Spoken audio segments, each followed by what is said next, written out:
All right, I thought I would make an update to why it's important to have a normal relationship with food. I'm done for eating for tonight and I'll start another 16 to 18 hour fast just like I do every day. Who knows? Tomorrow when I have 16 to 18 hours, maybe I'll feel good and want to continue the fast. It's always an unknown when you begin one. But something happened as I was eating today that made me reflect on how I would have handled things 2 years earlier. And anyways, I was getting ready to eat. I live in a house with a bunch of housemates, and hopefully I'll find some gloves so I can wash some of these things. This is a mix of everybody's stuff, but nobody wants to touch it because nobody wants to touch other people's dishes, right? And I'm hoping to set a good example by putting on some gloves and washing them, but I just bought a box of gloves and they disappeared. I naively thought I could trust my roommates and left them out here for everybody to use, and the whole box just disappeared, unfortunately. Similarly, a roll of paper towels that was 100% yesterday is now down to this. Who knows? I still want to set a good example. But I was getting ready to eat, and I noticed I have no forks. This is the third set of kitchen utensils that I bought. And I'm not bitter about it. Yeah, it did delay my eating, but you know what? It added 5-10 minutes to the fast that I didn't think I would have had, right? And instead of getting angry, I felt very lighthearted and wrote a quick note. And hopefully, if it's unintentional, it will resurface. If it was intentional, hopefully the note will make them think twice about doing something like that, right? I hate to have to hide my silverware. I really do. It just reinforces the idea that, this isn't a home anymore. This is more like a jail, right? I don't want that kind of vibe where I'm living, right? That's why I set out these things, even though they're going to get stolen, right? Unfortunately, I'm so upset the gloves got stolen because I wanted to do the dishes to set a good example.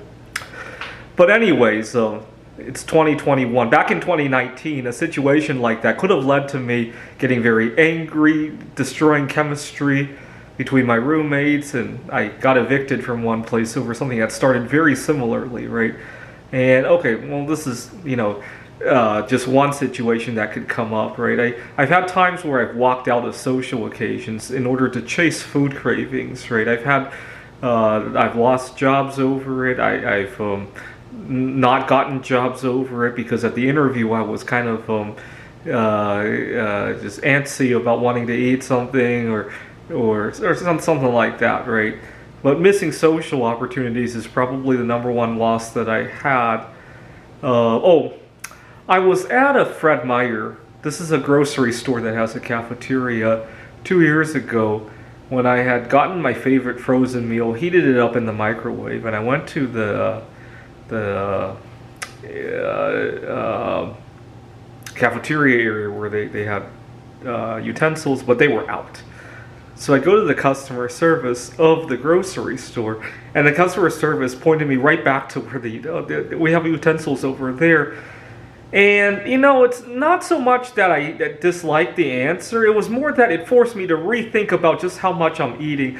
It forced me to be self-conscious about it. I used to only love eating when it was done subconsciously, when there's nobody to remind me just how much I'm eating, right? I used to get very angry when people would bring up the fact that I was eating, and then I realized that's very similar to how a lot of drug addicts behave, right? You got a smoker who he might ask you for a cigarette, and then you mention how bad smoking is and how much he smokes. Oh my God, he gets very upset about that, right? He doesn't get upset when he smokes and doesn't think about it, right? I think that's part of the reason why a lot of these smoking bans that we had 10, 20 years ago were so hard to push through, right? The fact that people had to go outside to smoke made people self-conscious, right? The fact that you have to take off your mask in order to eat also makes you self-conscious about eating. I think that's a big reason why a lot of people don't want to wear a mask, by the way. Anyways, I survive another day of having a good relationship with food. I hope it will be this way for the rest of my life.